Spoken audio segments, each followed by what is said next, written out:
we had talked about it before that, like, it's going to be loud, so make sure that you're just talking to the person next to you. And if the right tackle gets a call, echoing it down the line. So I think that we handled it well. It was definitely pretty loud there, but we were anticipating that, so I think we did a decent job of communicating. You guys were right in the O-line was right in front of the UC section.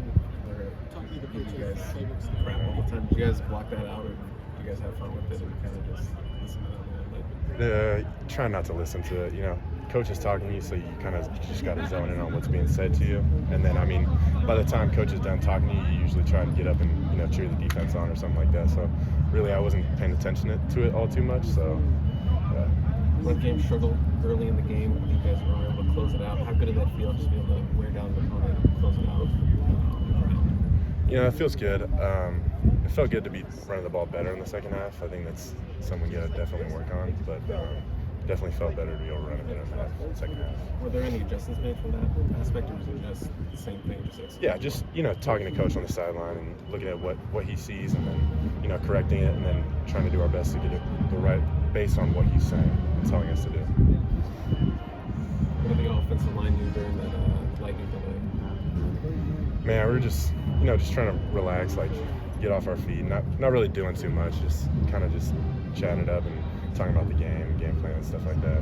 It's pretty boring, but we were just kind of excited to play. So. Were you guys super amped? Yeah, that was kind of one of the weird things. It was like you get so excited to play, and then you got 3 hours of waiting. So it's like you got to calm down and then amp back up once that time comes around to start playing again. So it was kind of weird first rain or weather delay. So it's fun though. Happy to be home at the Coliseum now. What'd you say? Happy to be home at the Coliseum this weekend. Of course, love the fans and love the Coliseum. It's one of the best places to be. So couldn't be said about that. Speaking about the fans, how important is it for the student section to kind of be packed? What's that like?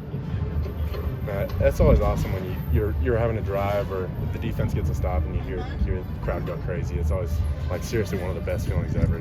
When you're sideline or your fans are there and they're cheering you on. So it's awesome. I wanted to ask you, as a big man, what did it feel like to watch Big Ja score a big touchdown?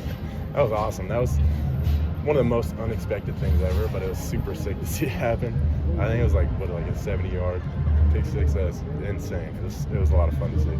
What was your point of view of it? Did you see it happen? Did you not know what was going on? It seemed like everyone was kind of confused in this. I had no clue what was going on. I was like, why is he running that way? And then I saw he had the ball. Because big dude, I didn't even see the ball in his hands. And then I was just going crazy. Everybody was going crazy.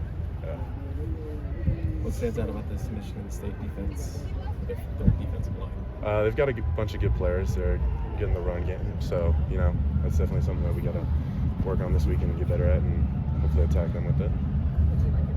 Pretty late kickoff. Do you prefer a night game? Do you care? Does it matter? One of the toughest things about playing at night is like the anticipation is like, man, I just want to get going. So you wake up at 8, 9 a.m. and then you've got 12 hours until kickoff, which is it's a long time. But I definitely wouldn't say I feel any different, but just the anticipation of waiting to play. Through 3 games, what has kind of stood out about Killian? He's a great leader with the O-line. So whenever we have a bad drive or a bad play, he's always trying to get us right. And next play, we're always saying next play on the O-line. Even if one person that's didn't do the best job ever, next play, get our line. And I think he did a good job of that. Did you catch him with Coach Henson at all? I didn't get to see him. I was looking for him, but I think everybody else got a chance to say what's up. So that was definitely cool to be on the opposite sideline.